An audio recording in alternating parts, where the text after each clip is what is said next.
आपण हवा आणि हवामान या धड्याच्या पुढच्या विभागात प्रवेश करतोय. चला तर आतापर्यंत आपण काय काय बघितलं विद्यार्थी मित्रांनो? आपण हवा बघितली, हवामान बघितलं, त्याच्यानंतर आपण त्याची अंग बघितली, त्याच्यानंतर संपूर्ण घटक बघितले, तापमान. त्याच्यानंतर आता हा छोटासा एक आढावा आहे, तो आपण घेऊया थोडासा विस्तृतरित्या अजून अभ्यास. चला ह्याच्यामध्ये आपण बघूया की काही इथं आपण बघितलं तर सांगा पाहू या खाली काही ठिकाणं दिलेत. 10 जून या दिवशी वातावरणाची स्थिती ही पुढील प्रमाणे आहे. तर या तक्त्याच्या आधारे काही प्रश्नांची उत्तरं आपल्याला द्यायची. मी असणारच तुमच्या बरोबर, मी आहे तुमच्या बरोबर, त्याच्यामुळे काळजी करण्याचं कारण नाही. आपण ही चर्चा करूया, आपण हे विस्तृतरित्या बघूया की काय आहे आपल्या पाठ्यपुस्तकात. बघूया.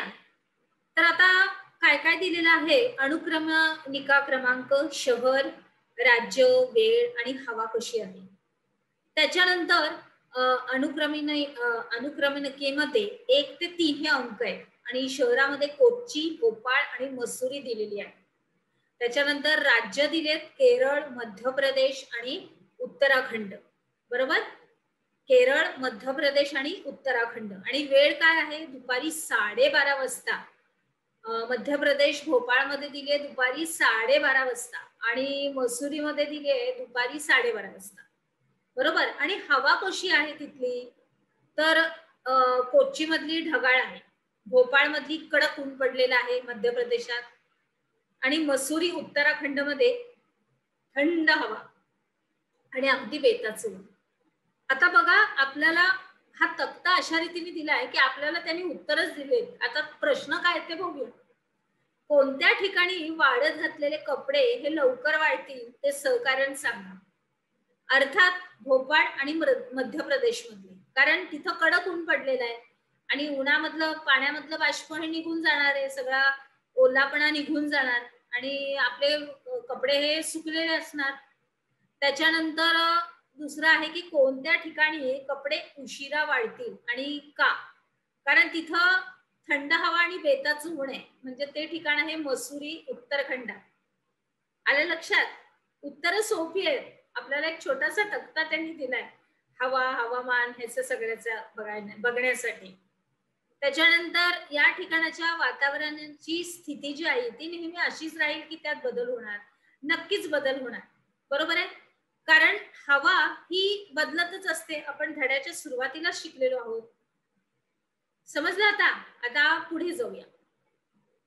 तर यांचं भौगोलिक स्पष्टीकरण आता आपण अजून व्यवस्थितरित्या बघूया की प्रत्येक ठिकाणी ही हवेची स्थिती भिन्न आहे. कोच्चीला ढगाळ हवा आहे, म्हणजेच सूर्यप्रकाश नाही. त्याच्यानंतर पावसाळा नुकताच सुरू झालाय, त्याच्यामुळं कपडे लवकर वाळत नाहीत अशी स्थिती तुम्हीही पावसाळ्यातच अनुभवली असेल. आणि जिथं थंड हवा आहे तिथे सुद्धा.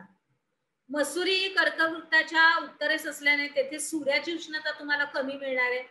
त्याच्यामुळे पर्वतीय प्रदेशामुळे हवा थंड असते आणि थंड हवा व बेताच्या उन्हामुळे कपडे वाळण्यास जास्त कालावधी लागतो.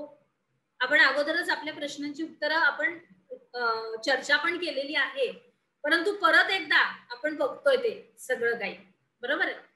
त्याच्यानंतर आहे की वातावरणाच्या या स्थितीत याप्रमाणे सतत बदल होत असतात आणि वातावरणातील हे बदल आपणही नेहमी अनुभवत असतो. आता कधी कधी आपण शाळेला जातो तर आपल्याला खूप थंडी वाजते. आपण पहाटे उठतो, आईला सांगतो आई खूप थंडी आहे, मला स्वेटर हवं. तर कधी कधी असं असतं की खूप गरमी असते, आई मी थंड पाण्याने आंघोळ करतो, गरम पाण्याने आंघोळ नाही करत. आणि मग तुम्ही त्या पद्धतीने त्या वातावरणाचा अनुभव घेत असतात. बरोबर आहे? आता पुढे जाऊया. आता काही आपण चित्र बघणार आहोत की उन्हाळ्या ऋतूमध्ये काय असतं चित्र. तर सुती तलम कापड आपण वापरत असतो.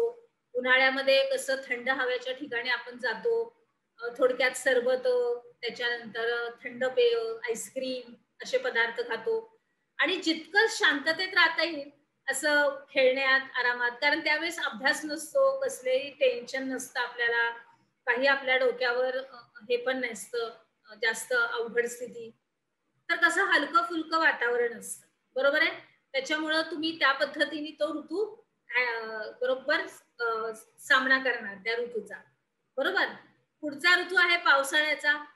ह्या पावसाळ्याच्या ऋतूमध्ये आपल्या नेहमी शाळा सुरू होतात, बरोबर. नवीन पुस्तकं, नवीन आपल्या शिक्षिका, शिक्षक आपल्या वर्गावर येतात. त्याच्यानंतर तुमचा आनंद म्हणजे रेनकोट, छत्री, तो गमबूट, रबरी शूज, सगळे रबरी बुटं, त्याच्यानंतर छत्र्या, हे सगळे प्रकार येतात.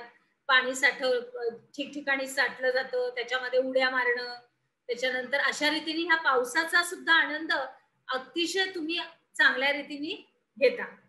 हे आपण का बघतोय विद्यार्थी मित्रांनो, की आपली जी हवा आहे त्या हवेमध्ये कसे कसे बदल होत आहेत. आपण बघितला, उन्हाळ्यामध्ये गरम हवा, पावसाळ्यामध्ये थोडीशी दमट अशी हवा, थोडस ढगाळ वातावरण आणि थोडस थंडच हवा. जास्त प्राधान्य हे थंड हवेलाच. पण त्याच्यामध्ये पण तुम्ही किती सगळा आनंद उपभोगत असता. त्याच्यानंतर आला आपला हिवाळा ऋतू. बघितलं, आपण शेकोटी करून चक्क शेकतोय असं. कारण का?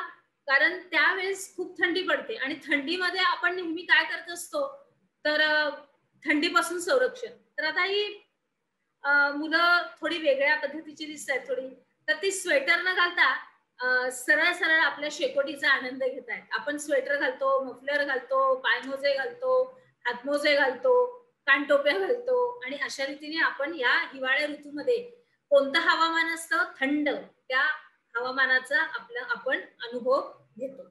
जसं की आपण उन्हाळ्याचा अनुभव घेतला गरम हवेमध्ये, पावसाळ्याचा अनुभव घेतला थंड आणि दमट हवेमध्ये, आणि त्याच्यानंतर आता हिवाळ्या ऋतूचा घेतोय थंड हवामानामध्ये. म्हणजे हे आपण सगळे अनुभवतोय आणि आपण हे बघतोय आणि या चित्राच्या रूपात मी तुम्हाला हे मांडलेलं आहे आपल्या उपक्रमात. लक्षात आलं व्यवस्थित? चला पुढे जाऊया. आता आपण काय शिकलो? 3 ऋतूंची नावं तुम्हाला सांगायची आहेत. हिवाळ्यात हवामान कसं असतं, पावसाळ्यात हवामान कसं असतं, आणि अजून एक तुम्हाला एक मी कोडं घातलं ह्याच्यामध्ये, जरा बघा. मी कोड. मी नेहमी बदलत असते. मी वातावरणात बाष्परूप असते.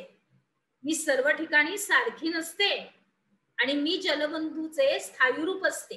तर मी कोण? तुम्हाला उत्तर द्यायचं आहे या कोड्याचं. चला तर मग पुढे जाऊया.